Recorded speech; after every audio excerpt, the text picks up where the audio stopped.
สบา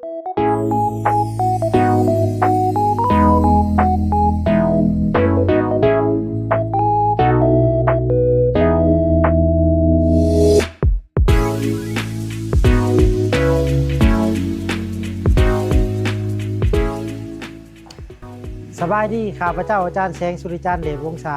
ครูสอนศิวศาสตร์ประจำภาควิชาสังคมเคมีศาสตร์ชีววิทยาแห่งวิทยาลัยครูสวรรณเขตในนามผู้สอนวิชาวิทยาศาสตร์และสิ่งแวดล้อมสำหรับนักศึกษาภาคสังคมประถมภาคปักสิ้นปีเฮียนจากประสบการณ์ที่ชิดสอนครูประถมมาหลายปีข้าพเจ้าพบสิ่งท้าทายหลายอย่างในการสอนวิชาวิทยาศาสตร์และสิ่งแวดล้อมในชั้นประถมเป็นต้นเหมือนกันนำใช้สื่อการสอนที่ประจักษ์ตาและการทดลองโดยเฉพาะเป็นการใช้กล้องจุลทรรศน์บ่เพียงแต่นักเรียนเท่านั้นซ้ำบ่นำครูเองก็ยังบ่เคยใช้กล้องจุลทรรศน์และคิดว่าสิ่งเหล่านั้นเป็นสิ่งที่ไกลตัวบ่สามารถนำมาให้นักเรียนสัมผัสได้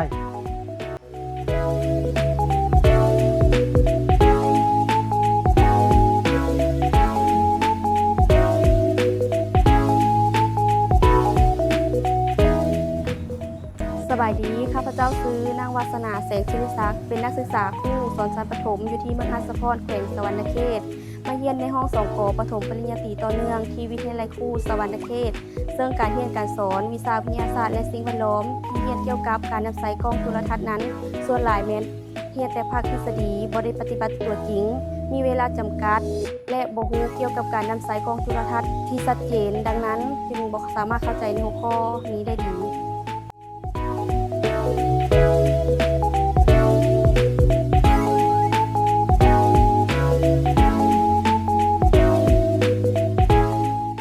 กล้องจุลทรรศน์แม่นเครื่องมือวิทยาศาสตร์ที่สำคัญที่ช่วยให้เราสามารถเบิ่งเห็นสิ่งต่างๆและสิ่งมีชีวิตขนาดน้อยที่ตาเราบ่สามารถเบิ่งเห็นได้โดยทั่วไปกล้องจุลทรรศน์จะประกอบมีอยู่2แบบที่นิยมใช้ในการเรียนการสอนแบบที่1แม่นกล้องจุลทรรศน์แบบสเตอริโอแบบที่2แม่นกล้องจุลทรรศน์แบบ2 ซอดกล้องจุลทรรศน์แบบสเตอริโอแม่นกล้องที่ใช้สำหรับเบิ่งโครงสร้างภายนอกหรือพื้นผิวของวัตถุแบบที่2กล้องจุลทรรศน์แบบ2 ซอดแม่นใช้สำหรับเบิ่งโครงสร้างภายในเช่นจุลังของสิ่งมีชีวิต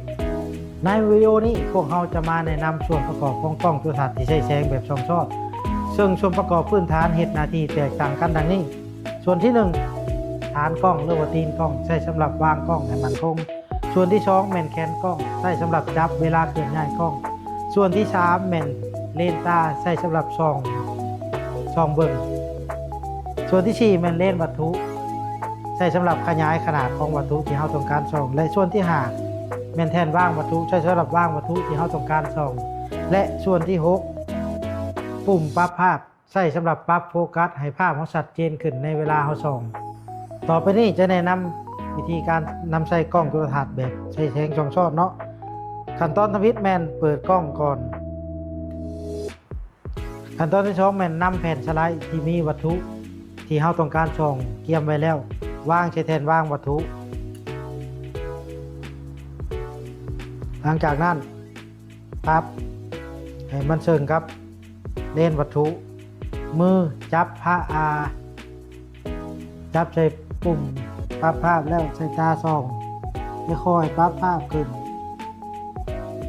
จนกว่าจะเห็นภาพชัดเจน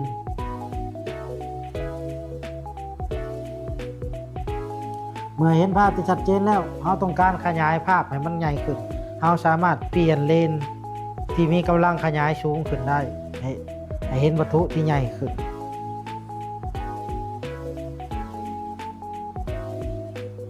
หลังจากใช้แล้วเราก็จะหมุนแทนวางวัตถุนี้ลงตำแหน่งที่ต่ำที่สุดแล้วนำแผ่นสไลด์ออกปิดเก็บเมียนสำหรับข้อควรระวังในการนำใช้กล้องจุลทรรศน์มีคือดังนี้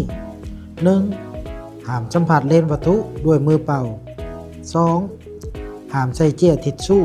หรือผ้าแพรทั่วไปที่มีขนเช็ดเลน 3. ห้ามเก็บเมียนกล้องจุลทรรศน์ไว้ในบอนที่เปียกชุ่มหรือใกล้ก๊อกน้ำ 4. เวลาที่กำลังส่องกล้องในขณะที่ใช้เลนที่มีกำลังขยายสูงห้ามใช้ปุ่มปรับภาพใหญ่ภายหลังที่ใช้งานแล้ว ต้องอนามัยทำความสะอาดกล้องทุกครั้งขอแนะนำเพิ่มเติมในการเก็บรักษา 1. ภายหลังนำใช้แล้วให้หาผ้าหรือถุงมาคลุมกล้องป้องกันฝุ่นละออง 2. ในเวลาเคลื่อนย้ายกล้องทุกครั้งให้ใช้2มือจับ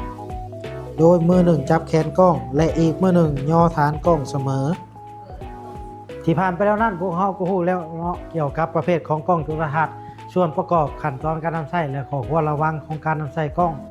เห็นบ่ว่ากล้องจุลทรรศน์บ่มีขั้นตอนการนำใช้ที่ยุ่งยากเลยถ้าครูประถมเฮาจะนำไปใช้ก็บ่ต้องกังวลเรื่องราคาเพราะว่าปัจจุบันนี้กล้องจุลทรรศน์ก็มีหลากหลายเกรดหลากหลายราคาเช่นตัวอย่างกล้องจุลทรรศน์ตัวนี้เนาะก็ราคาบ่ได้แพงเลยและสามารถสั่งซื้อนำออนไลน์ทั่วไปได้ซึ่งมีองค์ประกอบครบถ้วนและสามารถนำใช้ได้จริงซึ่งมันจะช่วยให้นักเรียนสามารถสัมผัสกับตัวจริงและเข้าใจบทเรียนได้ดีขึ้นสุดท้ายนี้หวังว่าวิดีโอนี้จะเป็นประโยชน์บ่หลายก็น้อยสำหรับครูประถมของเฮาถ้าครูอาจารย์ท่านใดสนใจศึกษาเพิ่มเติมเกี่ยวกับการนำใช้กล้องจุลทรรศน์สามารถศึกษาผ่านทางสื่อออนไลน์ต่างๆได้ขอขอบใจ